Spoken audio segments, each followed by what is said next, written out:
Success in farming is all about precision and efficiency, ensuring every seed, every drop of water, every nutrient and treatment counts. Terraplex Ag is helping farmers all over Iowa and the Midwest do just that. With precision ag drone technology and support from Terraplex, you'll boost your productivity and make timely and informed decisions, all while reducing your costs and increasing your profit. It's time to revolutionize your farming. Harvest the benefits with Terraplex Ag. Visit TerraplexAg.com. My name is Joseph Hurst. I live in Ankeny, Iowa, and I'm a part of the PMBA program. I currently work as a director of sales at Stony Creek Hotels in Johnston, Iowa, and I chose the Iowa State MBA program because it just made perfect sense. About 2 years ago, I started this wonderful program, and I couldn't imagine not having done it. What has helped the most balance work, life, school, has been the people I'm in class with. It's great to go through questions, problems, study for tests, and it just makes the whole class so much easier. As a working professional thinking about doing an MBA program, I get night classes aren't everybody's dream. I get after a long day of work, you may not want to go do more, but it's worth it. You're going to learn a lot, not just from the professors in the program, but from the other students. They come from all walks of life. They are from different age groups. They're from different companies. They're from all kinds of different backgrounds. They've got all kinds of different stories. And after 2 years, I've made some of the best friends I've ever made, learned the most I've ever learned, and I can't imagine what we're going to do after we're done.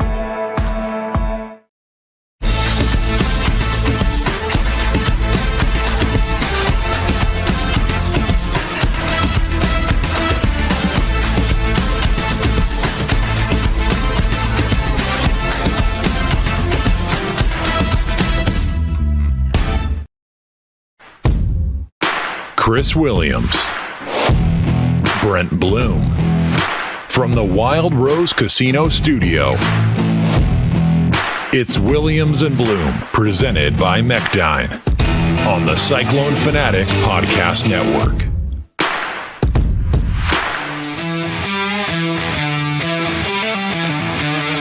What's up? Welcome to Williams and Blum. It's not Wednesday. Early Tuesday morning. Weird week. It's not because of the election. I can assure you of that. No, I have to go on some other business. I'm going to be in Charlotte for a couple days before flying to Kansas City. So we are here on a Tuesday this week. It's going to be a little bit different.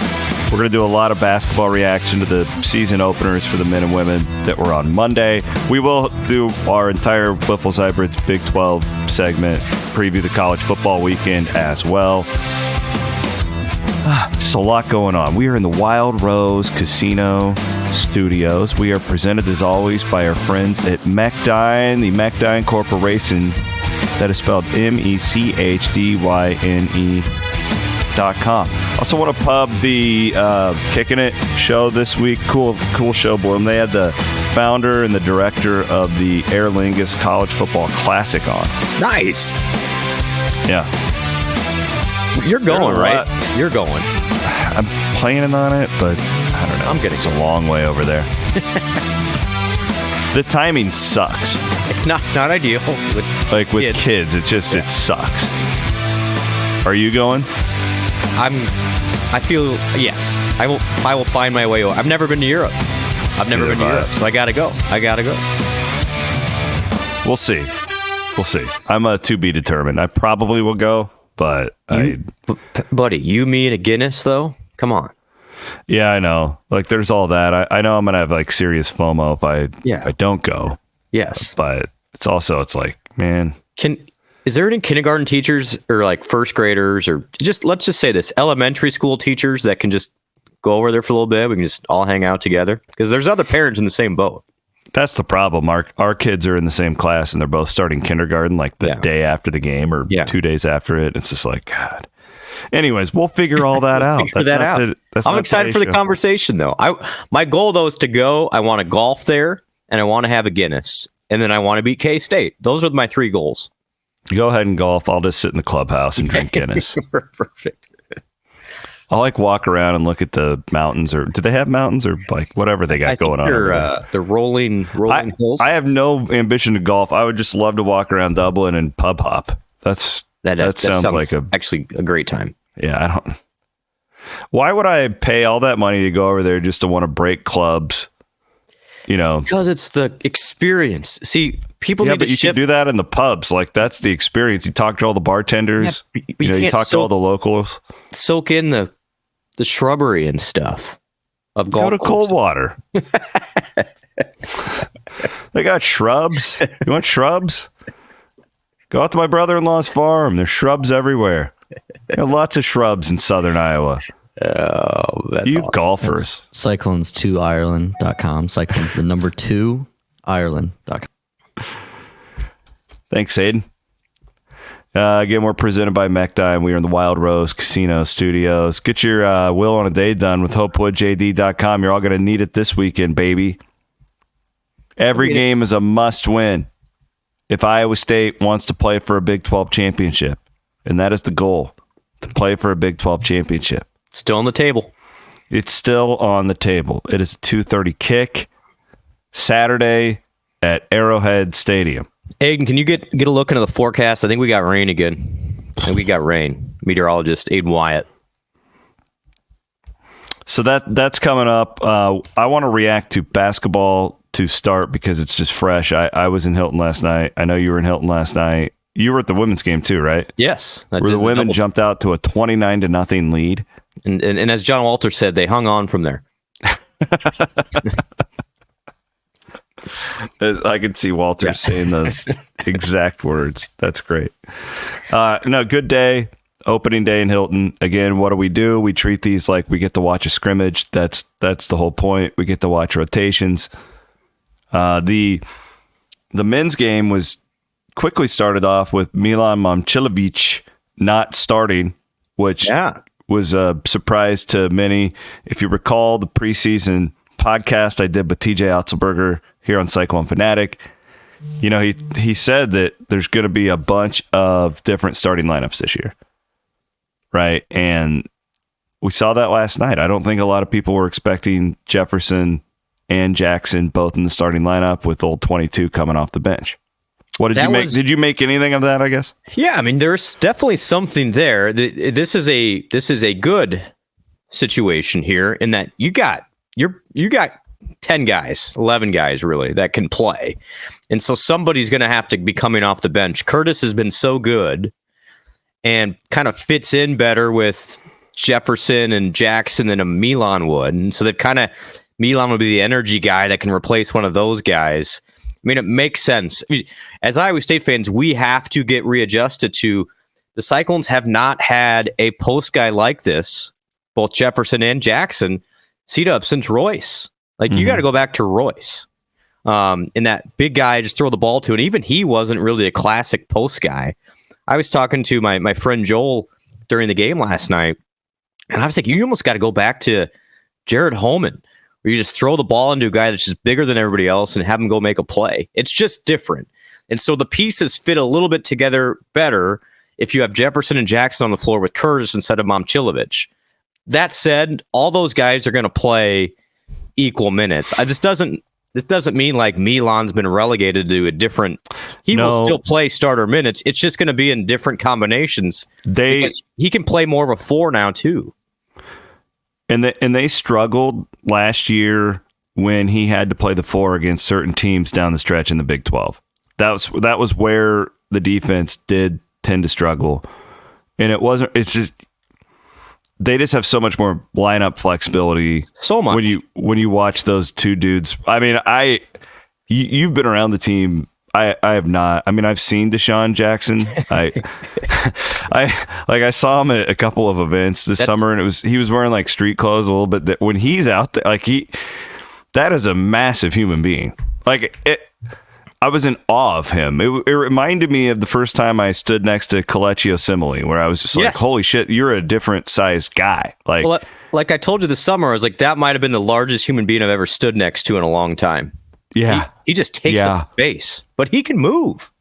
Yeah, he really can. He's very. I was texting Brian Lazier with Cyclone Fanatic. We were during the game, and I was like, it's like watching a D tackle out there. Like, you know, the D tackles are always massive, but they're so athletic. They always surprise you with their athleticism. That's why they're on defense and not offense. Yes. And both of those guys really, Jackson popped, but Jefferson really, you could make the same conversation. Yeah, I mean, size-wise, Jackson's just bigger, but I thought Jefferson's skill was off the charts. Man, this is going to be interesting for TJ, in my opinion. This is where this team is fascinating, and it's different than his first three. You can run stuff through the post now. You weren't able to do that really at all. You know, Rob and Hassan were just different. Trey King was a smaller guy. You would never just throw it in the post and say, hey, go make a play. Jefferson did one move in the first half last night where, like, I haven't seen a straight post up like that where a guy went to work in a long, long time. And I think it's going to be interesting how those guards feed off it. The guards are still the strength of this team, but you've got so much more balance where there was a point in the first half where I'm yelling from my seat, like, just throw it inside. They can't stop them. You couldn't do that before. And I know Mississippi Valley State was super undersized relative to the Big 12 schools. Your guards will still be those poor kids. Yeah. I was watching warm-ups, and it's just like, this isn't even fair. They're looking over at Iowa State guys like, oh dear goodness. My God. Iowa State could have won by, honestly. Like, they did not play well offensively. That was by 40. Very underwhelming, but I didn't care. Like, it made no difference. It was like, at one point, I'm like, man, we're playing like shit, and I looked up and we're up 28. Yeah, TJ was not happy. I mean, I don't think offensively or defensively Iowa State played great. Now, you forced 23 turnovers. That's going to be the MO again. I thought the bigs looked athletic enough. You know, still an adjustment to go there. There's just so much flexibility, and I think that is going to be the challenge for this team is how do all the pieces fit together more so than we don't have the pieces, if that makes sense. And so there's going to be an adjustment. These first three games won't tell you a whole lot, but then you got to dive right in against Auburn, and you're going to find out. I am really anxious to see how much TJ will cut down that rotation once you get to Maui, and then who's in there and who's not in there, because Noyes was good. I think Nate Heisey, I don't think people are going to appreciate him as much until he plays better competition. Noyes, I feel like, was probably the guy who, when people got in their cars, was a topic of conversation. Yeah, I think him and the bigs. Yeah. I had a note. I had just a little mental note last night too. We've done this Iowa State basketball thing a long time, and most years, maybe every year, other than one or two from the Fred era, the one Prom's first year when they were loaded. Yeah. Most years, a guy like Noyes comes in, and he's the one everybody wants to watch. He's one of the best recruits in program history. He really is. He's a top 50 kid, and it just kind of went under the radar. Yeah, and like you don't even like he kind of was just an afterthought going into the season because you're so loaded at that spot. But and it's game one, it's against bad competition, but he didn't look like it was his first college game. I guess I'll put it that way. And all that international competition that he's played at a really high level against really good players. But I don't know. It doesn't really change my opinion on what he'll be for this team. But I could see him moving the needle if you were just watching that team for the first time. Great point. And here's my reflection. Everyone knows this team is going to be good this year. When you're speaking about this year, there is no doubt Iowa State is going to be right around that top 10 all year. I mean, the Big 12 is, look at what the Big 12 did yesterday outside of Baylor completely laying an egg over in Gonzaga. That was embarrassing. But everybody else played really well. It's going to be a brutal league. Everybody gets that. What I was most encouraged by last night is next year. Because Noyes looks like, man, that guy can play. And then Joshua Jefferson, a lot of people don't realize, has another year. Taman's coming back. So Milan's coming back. So I guess my takeaway from yesterday was Iowa State is still set up pretty good, even though you're losing some really good pieces after this year. We just enjoy this year? No, I know. Jesus.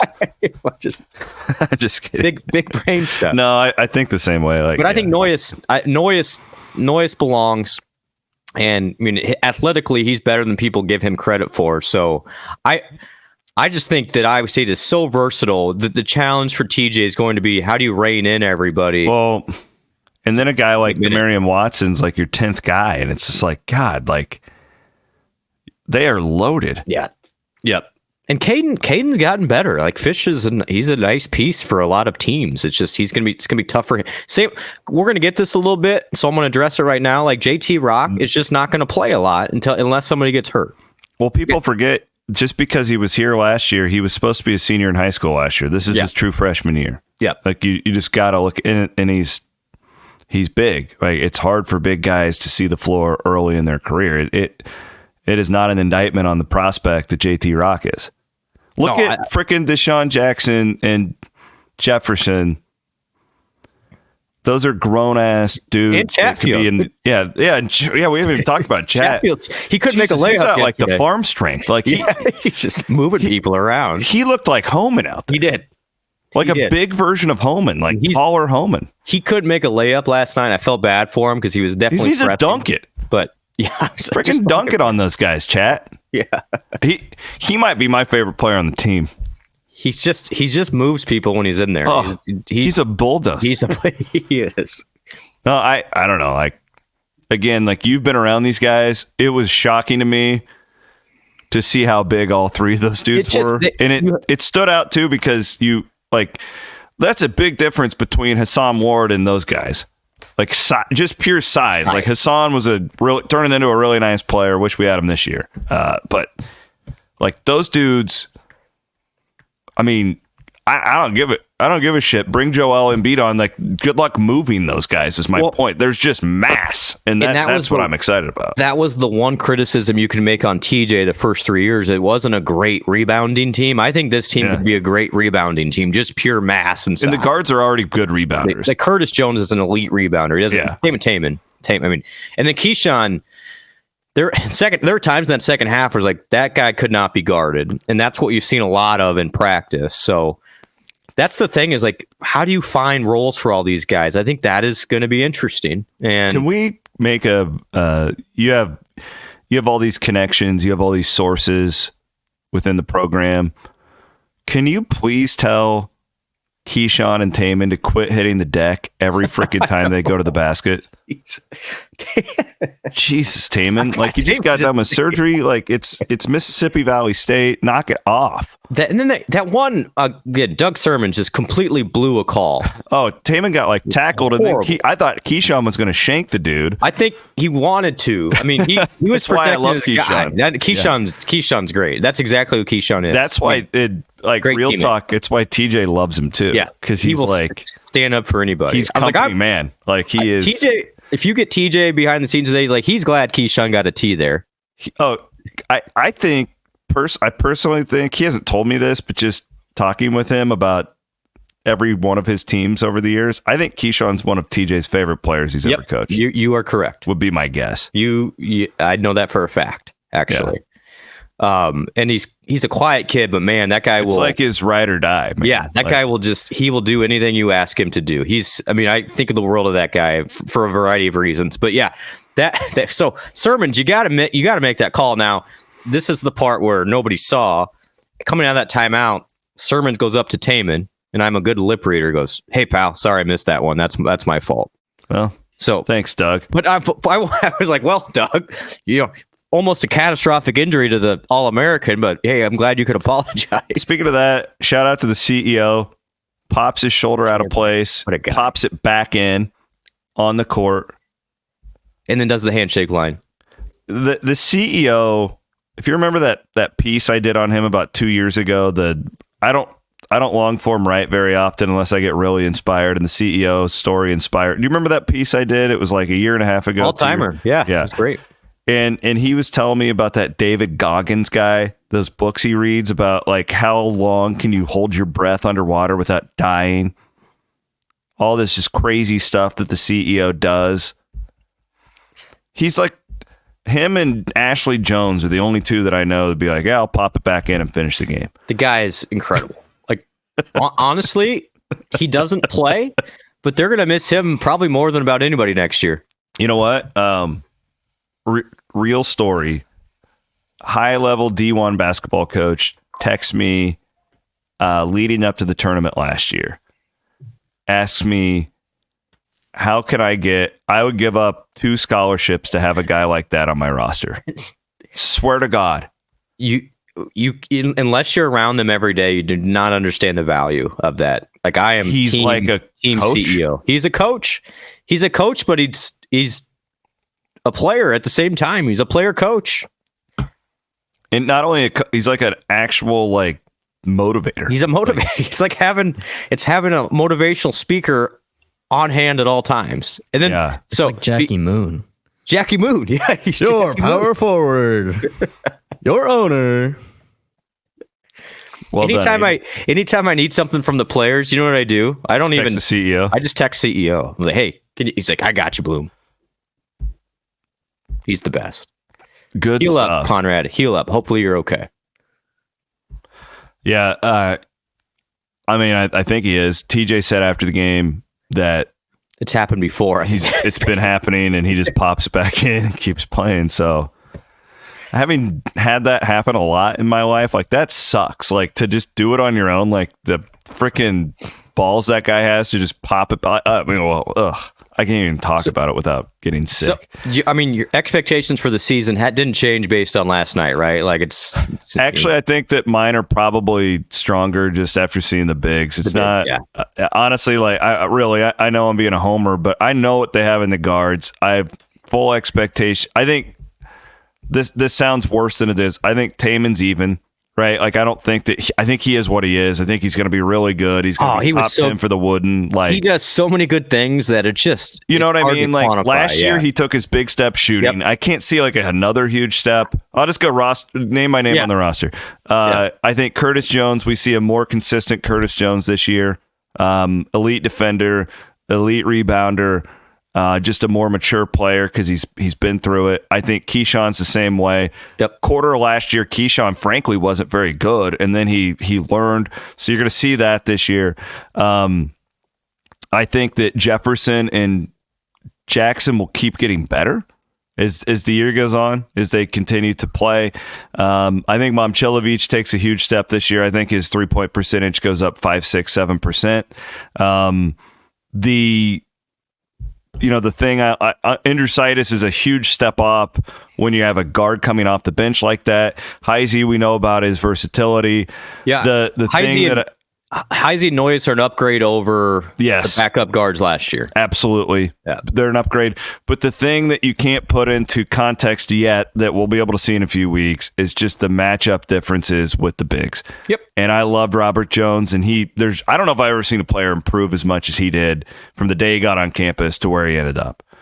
This is different. Like these guys, like just the mass of those three dudes. And it really, they're almost indifferent.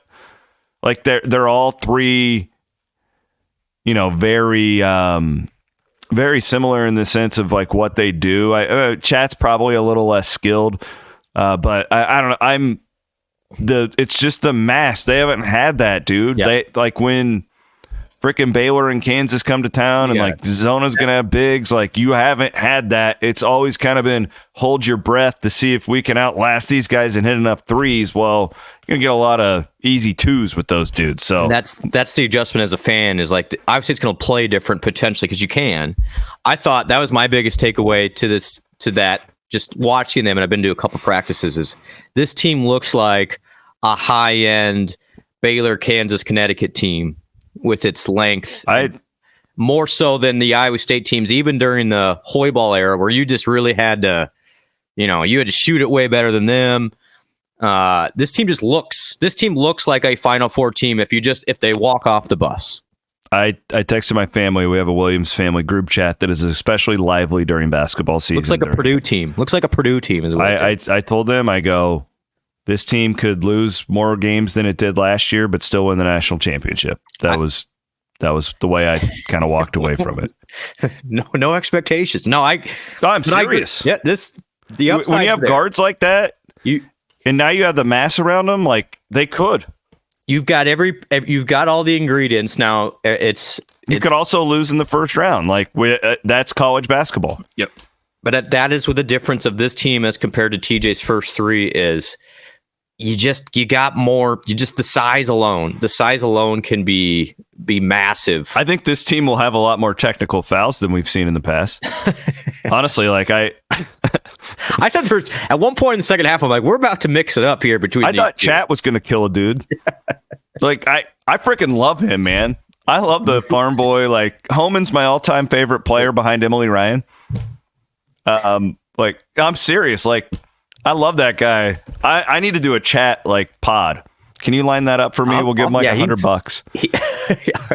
He's great. Like I just want to talk to that guy. Like he's from Idaho. He's from Idaho. That's who I want on my team. I need Chat. Do they call him Chat, or am I just starting to do that? Because the great thing, he's pretty low ego guy. Like he's like, I want that. I want more of that guy. And I don't know. I just blown away by their size. Like I know it's such a bad take, but when you're sitting there courtside, like I am blessed to be able to do, you.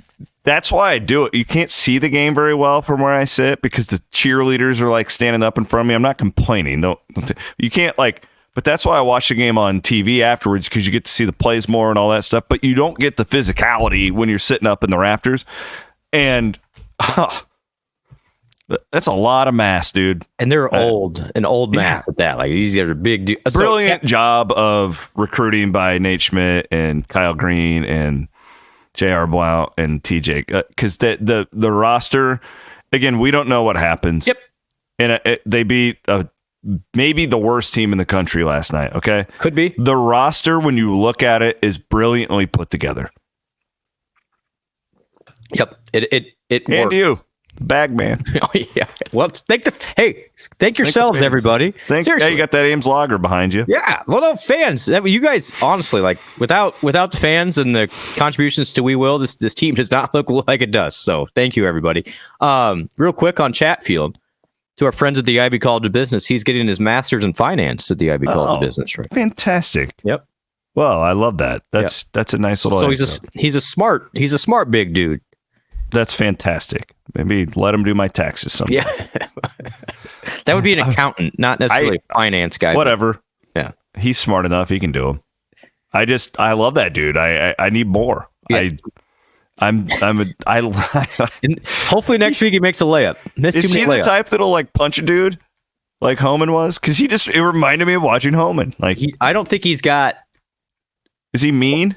I mean, he's mean in like I'm just bigger than you mean. Well, because he runs off the bench and it's like, God damn, like who's this big guy? You can see Mississippi Valley. It's like I forgot about him though, Brent. That's the funny thing because I was enamored by Deshaun and Jefferson's size. I'm like, oh God, like, wait, Milan's coming off the bench, and contrary to what you guys believe, I hadn't talked to TJ. I didn't even ask him about the starters because, frankly, I didn't care. I don't care what the starting lineup is. Like, I know all these guys. It doesn't matter. But I was like enamored, and I'm like, who's this guy? Oh yeah, Chatfield. I forgot about him. Yep. They got 3 guys like that. Yep. Damn. All great Moneyball guys. I'll just put it that way. Well. Again, that's why I said the roster's brilliantly constructed. It's like Jazz Kuntz on steroids. Honestly, like it does. It is interesting the change from the first year with Jazz. Yeah, it's like, we're getting Robert Jones. We're gonna try and like get this guy to run the court and hopefully he plays hard. Yeah, right. That's actually fun. That's true. You've gone from Tristan and Aruna and Jazz Kuntz to these guys. That's what I'm saying. Yeah. Like, so when you ask me, did your expectations change? I think they did. Yeah. And like even Hassan, it was like, elite shot blocker, but his body was just never there to compete really with fives in the big. He couldn't. If he had to play the 5, you're in trouble. Yeah, he was more of a weak side helper guy rather than yeah. Okay, we got 3 of them. Yeah, I could see the Mississippi Valley State guys like, oh no, not this guy. Those poor bastards. Oh, I don't know. Chicago State's brought a couple teams to Hilton over the years where I'm just like, oh God, those poor kids. And there is nothing worse than being a Mississippi Valley State, Chicago State type team in college basketball in the month of November. Those poor kids do not get paid enough. They should get 4 scholarships for what they're asked to do. So Iowa State, actually, the next team is better. Kansas City, the Roos. They get the Roos. Dude, the way they schedule, if you ever talk to Micah about it, it's meticulous how they schedule these things. Like the build up to the real games. Like everything is thought out the way they do this. So the Roos beat Hannibal LaGrange yesterday by 20.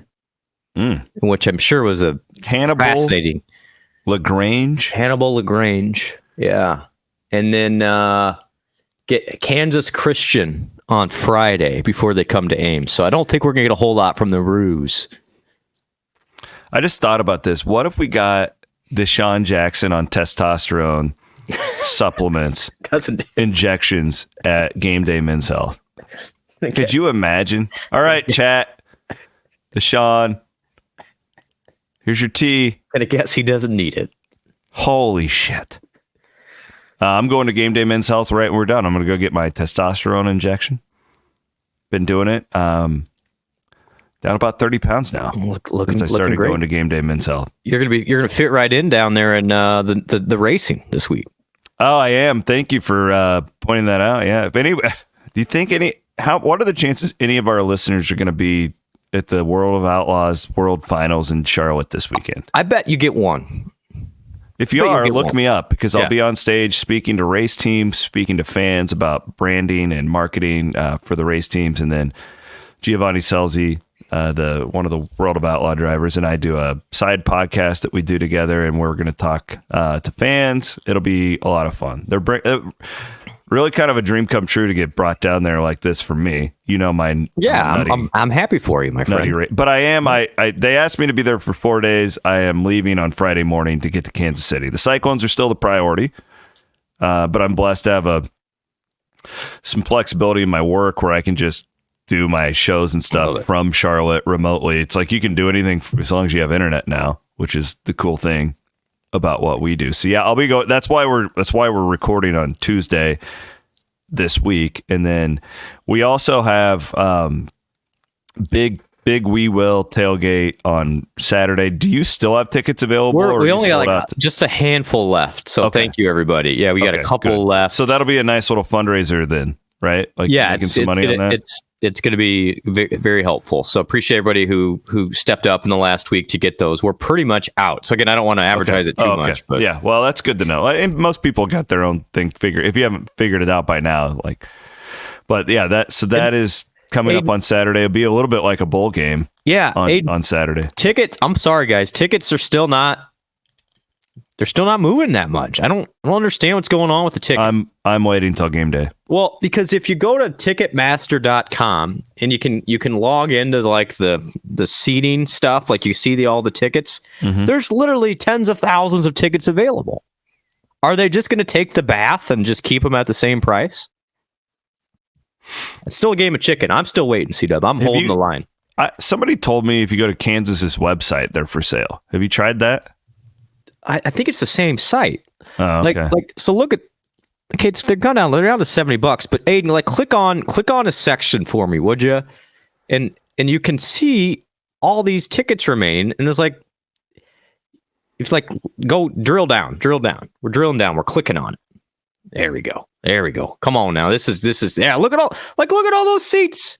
Look at them all. The whole upper deck is available, and yet the tickets aren't I can't imagine that they're just going to leave them all there. There's that one section that has every single ticket available, it looks like.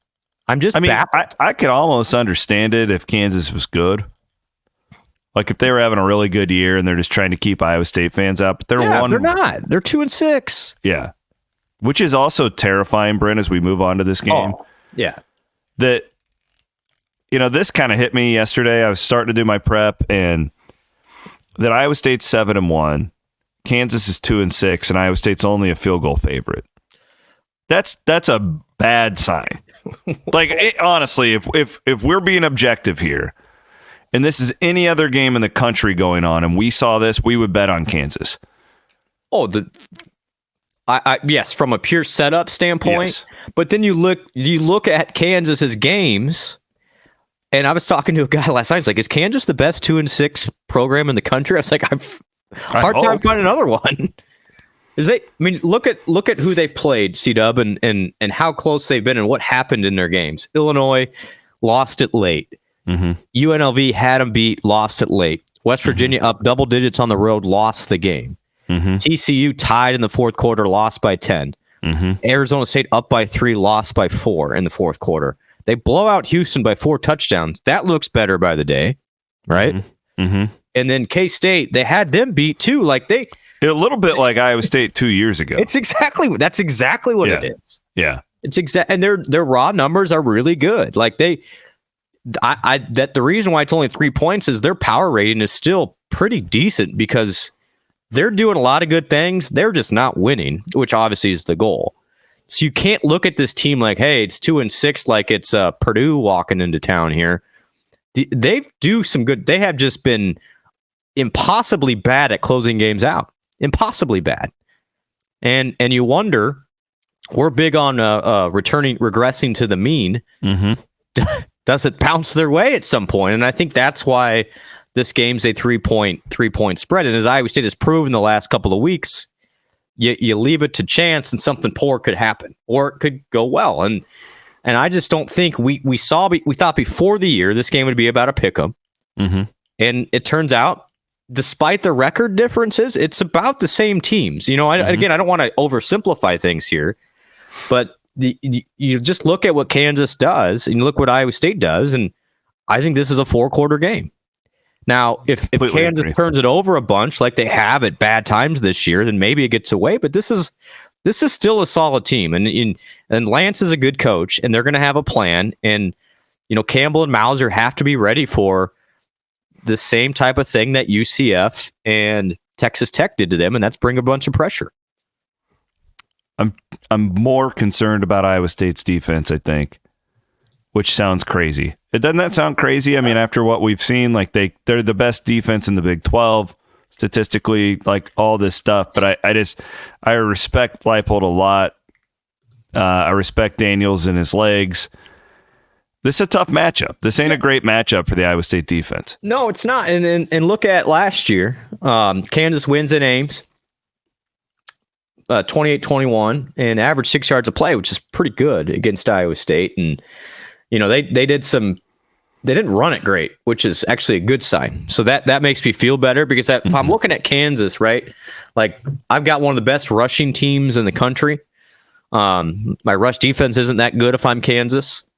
So this to me, similar to, you know, not quite UCF, but it's a game where if you can slow down the run game for Kansas, and Iowa State's largely done an okay job of that when it's dedicated to it, and make Daniels beat you, I think that's the way to go here.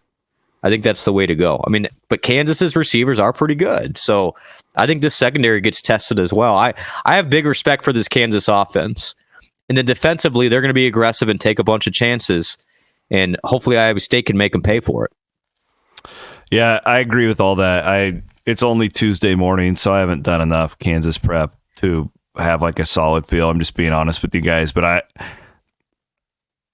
I think Vegas is right. If this is a coin flip game, I would lean Iowa State. It's 60-40 to me. Like I could also see Iowa State, like, you know, coaches have told me over the years it's easier to get your attention after a loss. And I don't think that it was like an attention thing for Iowa State, but like there is a renewed focus, I would think, specifically on the offensive side of the football. Let's be honest, Rocco has not been sharp, and it's not all him. There's been a lot of drop passes. He's under duress. He's got to be more accurate on the outside. Sure does.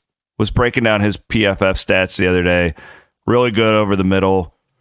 Really, really struggling to hit guys on the outside. And again, that's not all the quarterback. We all understand how football works, but you know, I think there's an aspect of it where maybe not this particular game, but if they're going to run the table and win 4 in a row, he's got to take the game to a new level. There's no doubt. And then I would say there are a couple throws, Chris, to your point, that 4th down to Higgins. Yep. Like that's a throw, you know, Jaden probably should have caught it, but that's a throw that's got to be better. And then, honestly, for the record, we've seen Rocco make these throws. Oh, we yeah. know, everyone, like he can make every throw. I think that it's just, and he's as hard on himself as anybody. Mm-hmm. But then the other play that was there, and it would have changed the game quite a bit, was that 2-point conversion to Knoll. He had Knoll, took too long, and then fired it late, and then missed him. If they score that 2-point conversion, that's a touchdown spread, and then Texas Tech, you know. So you're right.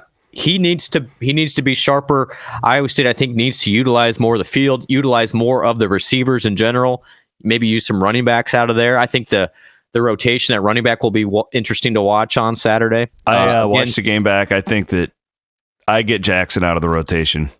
Yeah, and Abu, for whatever reason, has been really good when it's damp.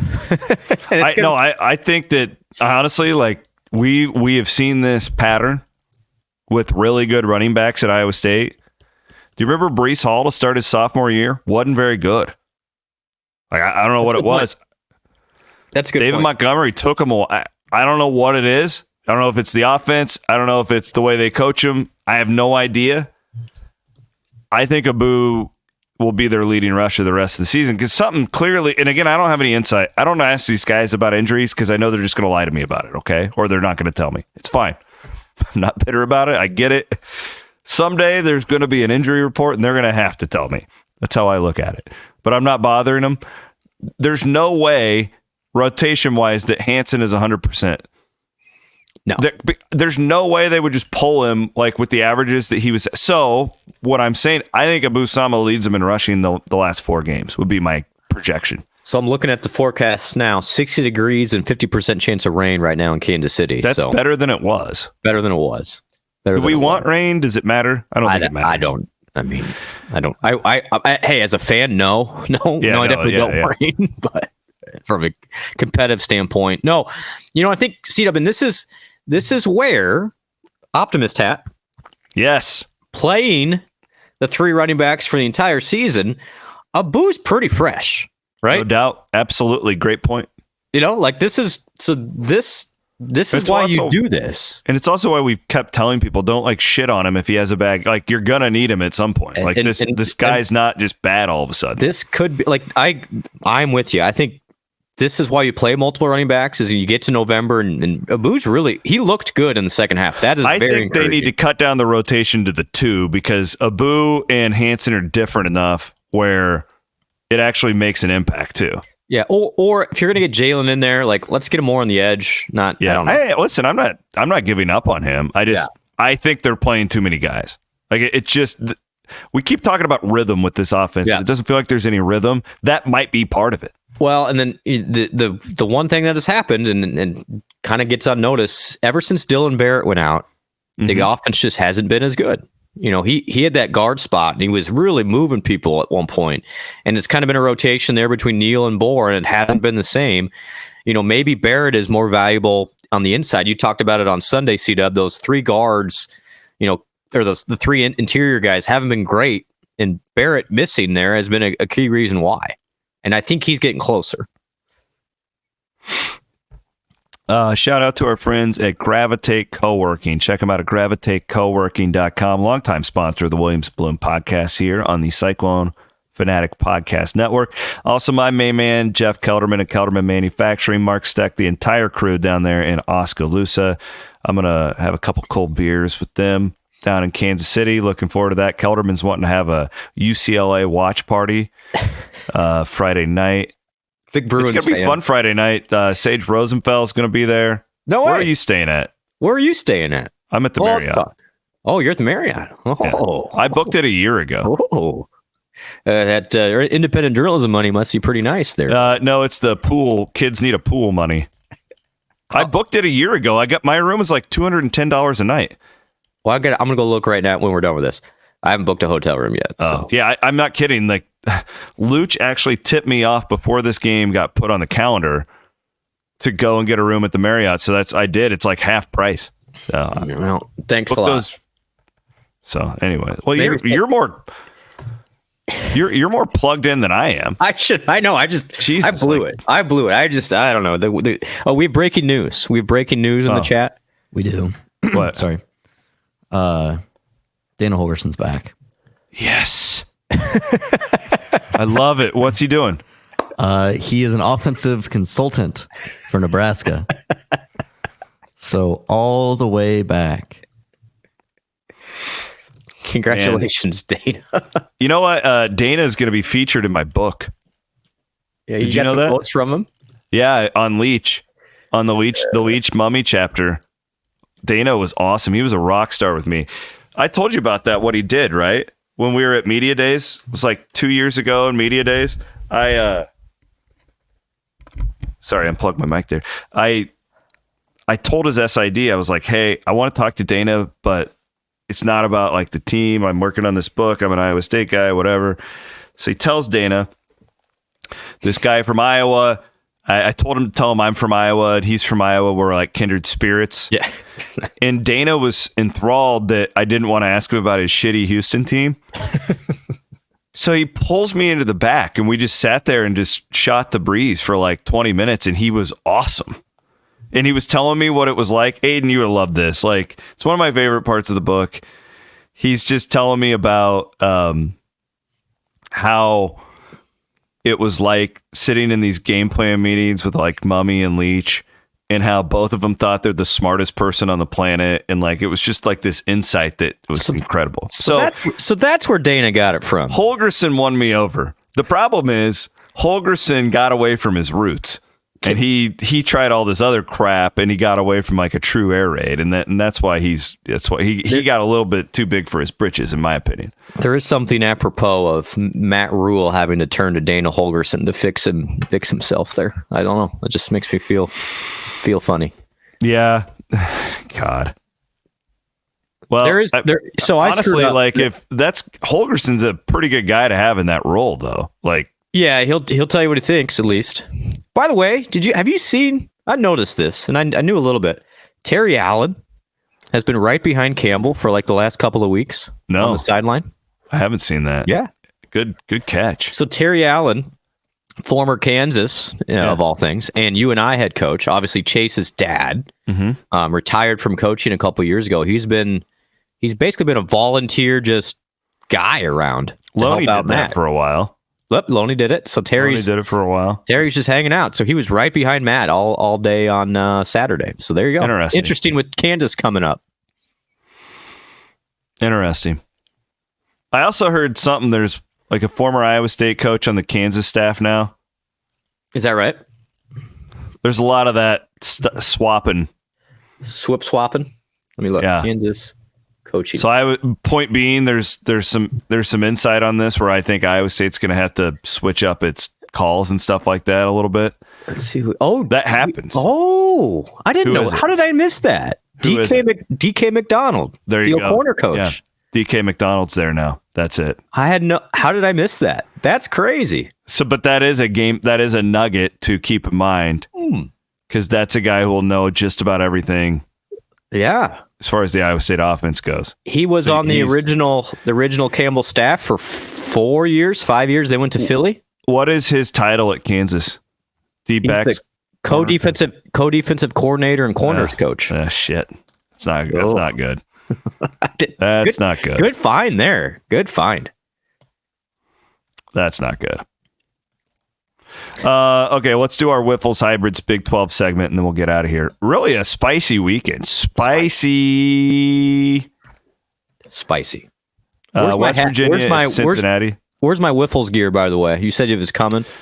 Yeah, I don't know. I got a note from Trista last week. I've not received it yet. All right. I'm guessing we'll get it at some point, and I'll hook you up. I want to wear that proudly. Plant your independence. Plant Whiffles. West Virginia at Cincinnati.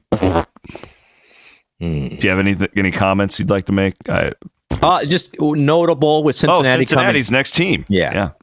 That's now a night game. Night game. God damn. But we're not sure what kind of night game yet. I'm so tired of the night games. Do the fans do you even like the night games anymore, or are you just over them?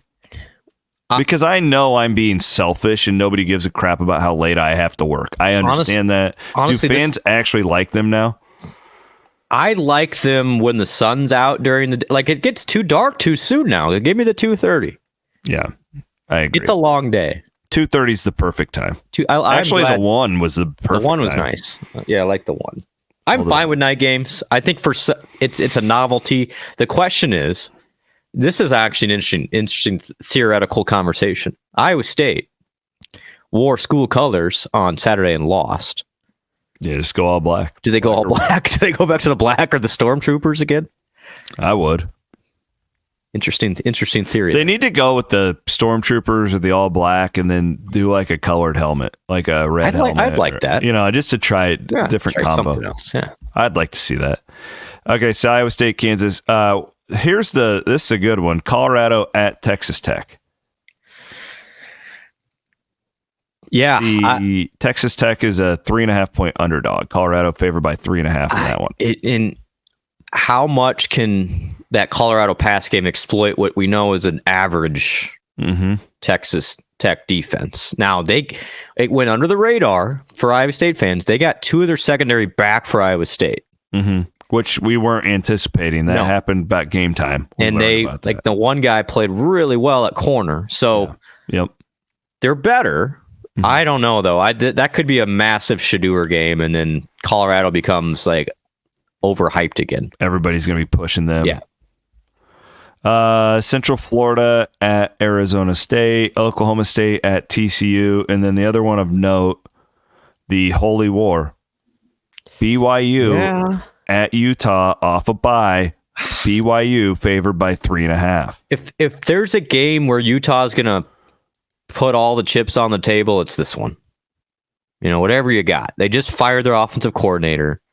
They had a bye week. It's obviously a rival. You're at home. Like, all the intangibles are on Utah's side on this one. The only reason any of us would root for BYU here is if you are still you want the Big 12 to get 2 in the playoff. BYU goes undefeated, loses the championship game. Maybe they sneak in. That's the only reason you would root for BYU, right? Yeah, no, for sure. There's a financial incentive for the Big 12, definitely for Iowa State too. By the way, like this helps in a lot of ways if you get 2 in. Okay. Well, that's your Wiffles Hybrids Big 12 segment. Hey, real quick, I thought the women's team. Yeah, I was going to get to that. Oh my goodness! I was actually going to get to that, and then I just skipped over right to football because we were talking about. Yeah, I get it. They're just bully. I don't remember seeing a Fenley team with so much skill everywhere. Like literally, I think this team is more skilled, has a higher ceiling than even the one with Suarez, Jones, Donarski, and Ryan from a couple of years ago. No doubt, Audie's a higher end. Suarez was awesome, but like Suarez is I'll say this: Suarez is probably a better WNBA prospect than a college. But Audie can dominate at this level clearly. Absolutely. And there's I mean, you're right about Addie Brown too. She's probably one of the most underrated players in the country. She's on. If I'm I think she's top 5 for sure in the Big 12.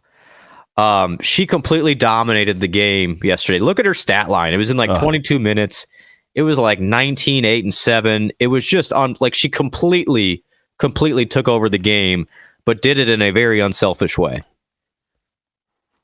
Here we go. What do we got for Addie? I mean, Addie, the 20 points, gaudy. 20 points, 9 rebounds, 5 assists, 3 blocks, a steal, and she could do whatever she wanted. Like I'm telling you, I'm glad I got on the record for being on the Addie Brown hype train last week because that thing's rolling downhill right now. I can't wait. I gave my Kelderman Manufacturing Triple B on 2 Guys Monday to crossover season because I love it so much. I love crossover season. You got all these basketball games sprinkled in with all the great football. Oh, I was so happy yesterday being back in Hilton. Oh my God. That video board, by the way. Smells in there. It smells like Hilton, It's just so great. Even the ribbons. I didn't know they were redoing the ribbon all around that looked great. Took me a little bit. Adjustment finding the score though, because I wanted to look in that corner and it's not there anymore. Hey, correct me if I'm wrong. I'm looking at that scoreboard last night. We've never had the names of the player, have we? Yeah. Okay. It's just been the jersey. No, that was nice to have the names there and rebounds, assists. Yes, as well. I love that. That was great, and it was real time. It'll be really great when like real teams start going in there and the opposing player where you may not have their number memorized. It'll be nice to be like, oh yeah, Johnson. Huge. I thought that was great, and then it'll take some reevaluate. Like, where do I need to look here? But the entertainment value is off the charts of some of the cooler stuff they can do now in there. When you get a high-end opponent in there, it's going to be big time. The pregame was great. The intro video, all that stuff. I noticed more siren. Yep. Love the siren. Yep. Hey, more siren. hey, you folks are doing great at game day operations. Maybe crank that bad boy up. Let's get a little more siren. Yeah. Can't get enough siren. A little smidge more. Smidge. Just a bit. They were awesome. No, yes. Hilton was great. It was. There was no better way to get over Saturday than being in Hilton on a Monday for 2 games. That was awesome. Good point. All right. I know you got to go. So do I. Aiden Wyatt producing today. Thank you so much. We will be back on Sunday night, but we have all sorts of podcasting coming up here on the Cyclone Fanatic Podcast Network this week. Of course, kicking it with the boys, and then Teddy Flint and the boys. I don't want to bring this up, but I do. What? I don't mean. I shouldn't do this, but I've started now. There's kind of an Iowa State curse at Arrowhead. Oh, we got to break that curse. We need Mahoney to do something. Can we have Mahoney, like, I don't know, Grant, come up with something, pal. That poor bastard. Like, poor Grant. But yeah, we're due. Seneca was in. Just please don't let it come down to a pylon play. I can't do it, guys. See y'all down there. Love y'all. Appreciate you paying attention, hanging out with us. Subscribe, follow, like, all that good stuff. See you in Kansas City.